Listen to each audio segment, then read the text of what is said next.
Hello friends, मैं शैलेश स्वागत करता हूं आपका आपके अपने यूट्यूब चैनल परीक्षा रेस पर। दोस्तों, C TET, UP TET, super TET से संबंधित मनोविज्ञान की यह हमारी 12वीं क्लास है। आज की इस क्लास में हम अध्ययन करेंगे शैशवावस्था के बारे में। शैशवावस्था के जितने भी उपनाम हैं, इसकी विशेषताएं हैं, शारीरिक विकास, मानसिक विकास, संवेगात्मक विकास, सामाजिक विकास, सभी विकास के बारे में हम डिटेल में पढ़ेंगे। आइए शुरू करते हैं आज की क्लास। अगर आपको इसका पीडीएफ चाहिए तो ज्वाइन कर लीजिए हमारे टेलीग्राम चैनल परीक्षा रेस को। अगर आप इस चैनल पर पहली बार विजिट कर रहे हैं तो चैनल को सब्सक्राइब करना ना भूलें। आइए शुरू करते हैं आज की क्लास। आज हम देखेंगे विकास की अवस्थाएं। विकास की अवस्थाओं में हमें जो है शैशवावस्था, बाल्यावस्था और किशोरावस्था तक पढ़ना होता है। आज हम शैशवावस्था के बारे में अध्ययन करेंगे। शैशवावस्था क्या होती है? इसे कहते हैं एज ऑफ इन्फेंसी, यानी शैशवावस्था। इसके उपनाम हैं, ये परीक्षाओं में अक्सर पूछे जाते हैं और ये उपनाम किसी न किसी मनोवैज्ञानिक द्वारा दिए गए हैं। इसको हम इनकी परिभाषाओं में देखेंगे। जैसे शैशवावस्था को कहा जाता है तीव्र विकास काल, क्योंकि आप देखते हैं कि बच्चे का लगभग 6 माह में उसका वजन 2 गुना हो जाता है, यानी 6 माह में 2 गुना वजन होता है, यानी उसका विकास बहुत तेज होता है। तीव्र मानसिक विकास काल, इस समय जो है मानसिक विकास भी तीव्र हो जाता है। कहा जाता है कि 6 माह तक लगभग जितना विकास होना होता है उसके मस्तिष्क का, उसका 90% हो जाता है। शैशवावस्था को सीखने का आदर्श काल कहा जाता है, क्योंकि इस समय बच्चे का जो मस्तिष्क होता है वह कोरी स्लेट के समान होता है। जो भी उसे सिखाया जाता है वह बहुत जल्दी सीख लेता है। और इस अवस्था को नैतिक उदासीन काल भी कहा जाता है, क्योंकि 3 वर्ष या फिर 4 वर्ष से नैतिकता का विकास बच्चे में शुरू होता है। तब तक जो होता है बच्चे नैतिक उदासीन होता है, ना इसके अंदर नैतिकता का अभाव होता है, ना ही यह नैतिक होता है और ना ही अनैतिक होता है। इसके बाद कहा जाता है कि संवेगात्मक काल। शैशवावस्था जो है संवेगात्मक काल है, वो भी क्षणिक। इस अवस्था में जो संवेग होता है बच्चे के अंदर, वह भी बहुत कम समय के लिए होता है। जैसे आप देखेंगे कोई बच्चा अगर रो रहा है, किसी भी वस्तु के लिए अगर रो रहा है, एक तरफ उसके आंसू गिर रहे हैं, जैसे ही वह उस वस्तु को प्राप्त कर लेता है तुरंत वो हंसने लगता है। मतलब आंसू भी गिर रहे होते हैं और वह हंसने भी लगता है। मतलब उसका जो संवेग होता है वह क्षणिक होता है, बहुत जल्दी परिवर्तित हो जाता है। और शैशवावस्था को ही स्वप्रेम काल कहा जाता है, जिसे कहते हैं नार्सिसिज्म। यह अंग्रेजी का ये शब्द बहुत महत्वपूर्ण है, कई बार पूछा गया परीक्षाओं में। जिसे नार्सिसिज्म कहते हैं, स्वप्रेम, यानी बच्चा अपने आप से प्रेम करता है, अपने आप में लीन रहता है, स्वलीन भी हो जाता है। भावी जीवन की आधारशिला कहा जाता है शैशवावस्था को, क्योंकि कहा जाता है कि 4 से 5 वर्ष में बालक को जो बनना होता है वह बन जाता है। और इसे अनुकरण एवं अनुसरण का काल भी कहा जाता है। शैशवावस्था की वह अवस्था होती है, जैसे जन्म से लेकर 6 वर्ष तक की अवस्था है। इस अवस्था में बच्चे अनुकरण करते हैं, यानी जो कुछ भी उसके बड़े कर रहे होते हैं उनको फॉलो करता है, और जैसे जैसे वो कार्य कर रहे होते हैं वो भी वैसे ही करने का प्रयास करता है। अनुसरण का मतलब होता है कि जैसा बड़े आदेश करते हैं उसका पालन करता है। और इसी अवस्था को खिलौने की आयु भी कहा जाता है। बच्चा खिलौने के साथ खेलता रहता है। मनोवैज्ञानिक हैं क्रो एंड क्रो। आइए इन लोग के परिभाषाओं के बारे में देखते हैं। तो सबसे पहले हैं crow and crow. Crow and crow ने 20वीं सदी को बालकों की सदी कहा है। ये बहुत ही महत्वपूर्ण लाइन है कि क्रो एंड क्रो ने 20वीं सदी को बालकों की सदी कहा है। और जेबी वाटसन को 20वीं सदी का चमकता सितारा मनोवैज्ञानिक कहा जाता है। जन्म के समय बालक न ही सामाजिक होता है न ही असामाजिक, बल्कि वह उदासीन होता है, लेकिन अधिक समय तक नहीं रहता। इनके कहने का मतलब है कि जब बालक का जन्म होता है उसे सामाजिकता से कोई मतलब नहीं होता है, ना ही वह सामाजिक होता है ना ही वह असामाजिक होता है। जैसा वो अपने आसपास देखेगा, अपने से बड़ों को फॉलो करेगा, वही चीज़ वो सीखेगा। जैसे जैसे उसकी उम्र बढ़ती जाएगी उसके अंदर सामाजिकता बढ़ती जाती है। फ्रायड ने कहा है शैशवावस्था भावी जीवन की आधारशिला है, यानी इस अवस्था में बालक को जो बनना होता है भविष्य में वह बन जाता है। इन्होंने कहा है कि 5 वर्ष तक बालक को जो बनना होता है वह बन जाता है। ये बहुत महत्वपूर्ण लाइन है, दोनों लाइन। शैशवावस्था को भावी जीवन की आधारशिला किसने कहा है? वो कहा है फ्रायड ने। 5 वर्ष तक का बालक जो बनना होता है बन जाता है, यह किसने कहा है? ये भी कहा है फ्रायड ने। इसके बाद आती है वाटसन की परिभाषा। वाटसन ने कहा है शैशवावस्था तीव्र विकास की अवस्था है। ये सभी लाइनें सभी टेट के लिए परीक्षाओं के लिए बहुत ही महत्वपूर्ण होती है। सीटेट में कथन को दे दिया जाता है, उसमें से सही गलत पहचान करना होता है, जबकि यूपी टेट या फिर अन्य टेट में परिभाषा को पूछ लिया जाता है। परिभाषा दे दी जाती है, पूछ लिया जाता है कि शैशवावस्था तीव्र विकास की अवस्था है। यह परिभाषा किसकी है? तो ये है वाटसन की। इसके बाद आते हैं वैलेंटाइन। वैलेंटाइन ने कहा है कि शैशवावस्था सीखने का आदर्श काल है। इसलिए आदर्श काल है क्योंकि इस अवस्था में बच्चे का जो मस्तिष्क होता है एक कोरी स्लेट यानी खाली कागज़ के समान होता है। उस पर आप जो लिखेंगे वो उस पर लिखता जाएगा, या वैसे ही बालक का मस्तिष्क भी होता है। गुड इनफ ने कहा है कि 3 वर्ष तक बालक का आधा मानसिक विकास हो जाता है। 3 वर्ष तक बालक का आधा मानसिक विकास हो जाता है, यानी कि जितना मानसिक विकास बालक का होना होता है भविष्य में, उसका आधा 3 वर्ष तक हो जाता है, ऐसा कहा है गुड इनफ ने। जॉन लॉक की परिभाषा है कि जन्म के समय बालक कोरे कागज, खाली स्लेट या फिर टेबुलर आशा के समान होता है। बहुत ही महत्वपूर्ण परिभाषा है, इसे आप लोग ध्यान में रखें कि जॉन लॉक ने कहा है कि जन्म समय बालक का जो मस्तिष्क होता है वो कोरे कागज, खाली स्लेट या फिर टेबुलर आशा के समान होता है। और वहीं पे प्लेटो ने कहा है कि बालक का मन कोरी स्लेट है। यहाँ पे बहुत मान्यूट सा अंतर है दोनों में, ध्यान रखिए कि जॉन लॉक ने कहा है कि बालक का मस्तिष्क जो है वो कोरे कागज, खाली स्लेट या फिर टेबुलर आशा, तीनों में से कोई एक दिया रहेगा। कोरे कागज जॉन लॉक और कोरी स्लेट प्लेटो। देखिए प्लेट है यहाँ पे ना, प्लेट हो गया वैसे ही स्लेट हो गया, प्लेटो स्लेट, मतलब प्लेटो ने कहा है बालक का मन कोरी स्लेट है। इसके बाद आता है प्लेटो ने कहा है कि जन्म समय बालक का मन जो होता है वो मोम के तख्त के समान होता है। यानी मोम का तख्त, मोम बहुत ही नरम होता है, मुलायम होता है। अगर उसको आप ऐसे प्लेन कर दें, उस पर अपना हाथ चलाएं, उस पर जो जैसे जैसे आप हाथ करेंगे वैसी डिजाइन बनती जाती है। यानी वैसे बालक का जो मस्तिष्क होता है बहुत ही मुलायम होता है, नरम होता है, उस पर जो लिखते जाते हैं वो लिखता जाता है। हरलाक ने कहा है शैशवावस्था जीवन का खतरनाक अपीली काल है। यह बहुत ही महत्वपूर्ण परिभाषा है। ये अक्सर पूछा जाता है कि किस अवस्था को खतरनाक अपीली काल कहा जाता है, तो वो होती है शैशवावस्था, क्योंकि इस अवस्था में बच्चे के जीवन के ऊपर खतरा रहता है। देखते होंगे बच्चे छोटे हैं, अभी घुटने के बल चल रहे हैं, घर में सीढ़ी है तो सीढ़ियों पर चढ़ जाते हैं, उतरना वो चढ़ने को तो चढ़ जाते हैं लेकिन उतर नहीं पाते हैं, तो गिरने की संभावना रहती है।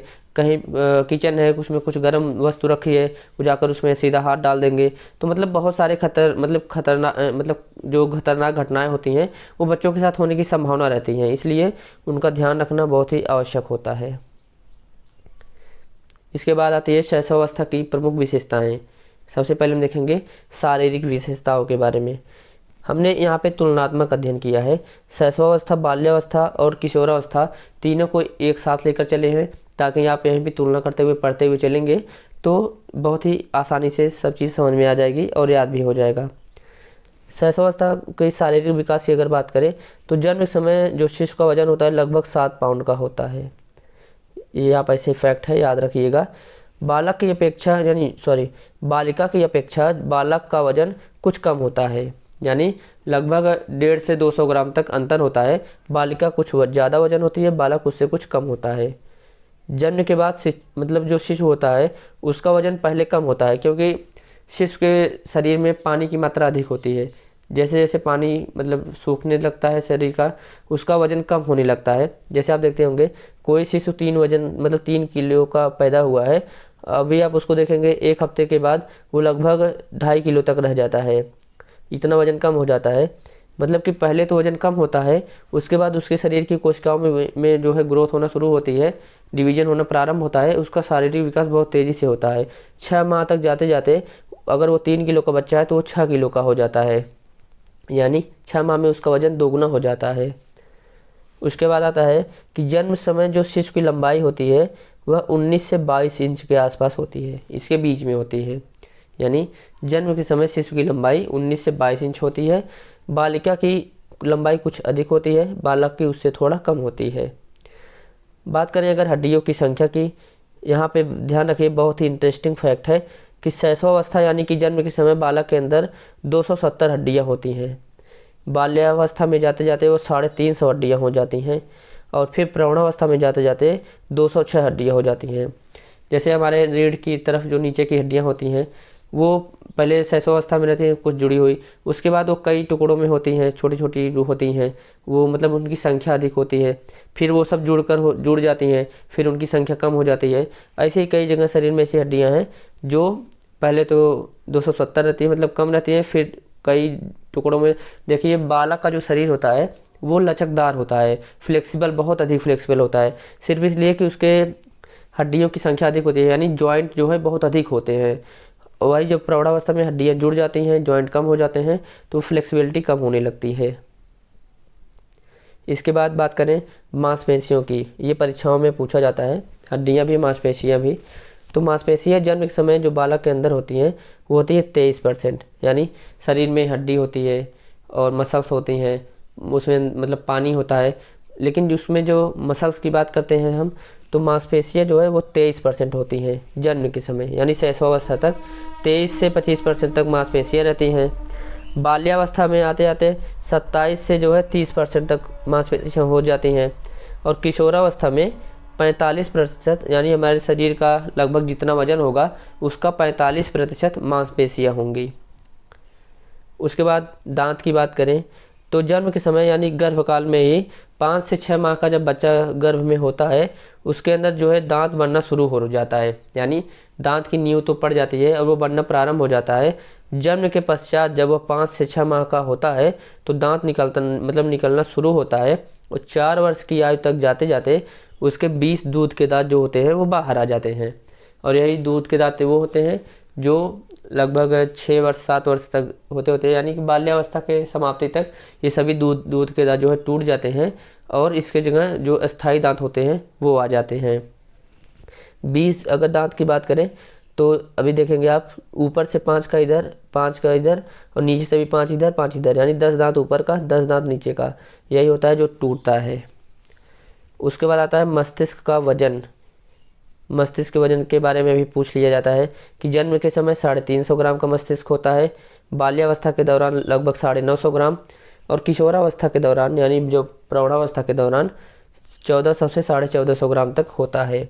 1350 से 1400 का भी मतलब मिल जाए तो वो भी सही होगा। देखिए दोस्तों, हमने इतने फैक्ट्स को एक जगह मतलब कलेक्ट किया है तुलनात्मक रूप से आपको पढ़ाने के लिए, ताकि आपको पढ़ने में आसानी हो। और कई बार चीज़ें जो फैक्ट्स आगे पीछे होते हैं तो उसमें कन्फ्यूजन होता है, जैसे लिखा है आप ऐसे ही पढ़ लेंगे, ऐसे नोट्स बना लेंगे तो हमेशा के लिए आपको याद रहेगा। उसके बाद हार्ट बीट की बात करें, हृदय गति की, जन्म के समय लगभग 140 बार। अभी कोई नवजात शिशु हो आपके यहाँ, आप उसके हृदय पर यानी कि उसके सीने पर हाथ रख कर देखिए, उसकी धड़कन बहुत ही तेज़ होती है, मतलब कि वो 1 मिनट में 140 बार, 1 सेकंड में दो बार से अधिक बार वो धड़कता है। और परिपक्वता के समय यानी कि अभी हम लोग की जो अवस्था है इस समय 1 मिनट में लगभग 72 बार धड़कता है। इसके बाद बात करें मतलब शैशवावस्था में संवेगात्मक विकास की, इमोशनल डेवलपमेंट जिसे कहते हैं। तो संवेग होता है कि विचारों एवं भावनाओं का जो बाह्य प्रकाशन होता है उसे संवेग कहते हैं। शैशवावस्था में जो संवेग होता है बहुत ही अस्थायी होता है।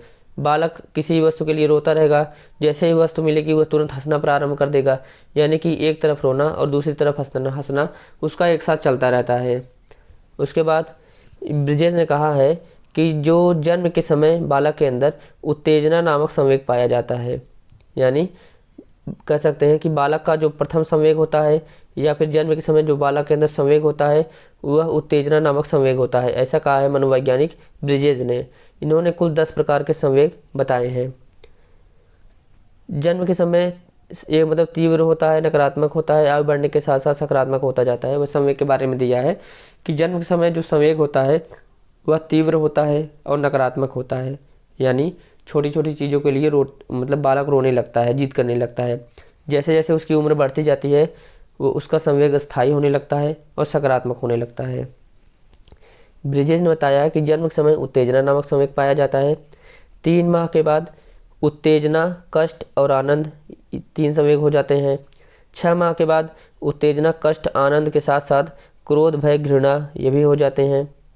और 12 माह यानी 1 वर्ष का होते होते उत्तेजना, कष्ट, आनंद, क्रोध, भय, घृणा, स्नेह, उल्लास ये सभी आ जाते हैं, यानी एक अवस्था से अगली अवस्था में जाने के पश्चात ऊपर वाला भी नीचे जुड़ता जाता है। जैसे जैसे बुद्धि का विकास होता जाता है, संवेगों पर नियंत्रण बढ़ता जाता है। यानी जैसे जैसे हमारी बुद्धि बढ़ती जाती है, हमारे अंदर सोचने की क्षमता बढ़ती जाती है, तो हम बात बात पर रोते नहीं हैं, जिद नहीं करते हैं।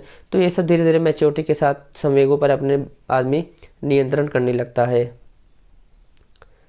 इसके बाद बात करें शैशवावस्था में सामाजिक विकास की। जन्म के समय जो शिशु होता है वो सामाजिक रूप से तटस्थ होता है, या फिर कह सकते हैं कि शून्य होता है। उसे समाज से कोई मतलब नहीं होता है। समाज के बारे में, उसके जो सामाजिक मूल्य होते हैं उसके बारे में कुछ नहीं पता होता है। जैसे जैसे वह जिस समाज में बढ़ता है, मतलब खेलता है, कूदता है, लोगों के साथ इंटरेक्शन करता है, उन्हीं लोगों से वो समाज के जो मूल्य होते हैं उनको सीखता है। जो अच्छे मूल्य होते हैं, जो सामाजिक मूल्य होते हैं, उन्हें वह स्वीकार करता है, अपने अंदर धारण भी करता है।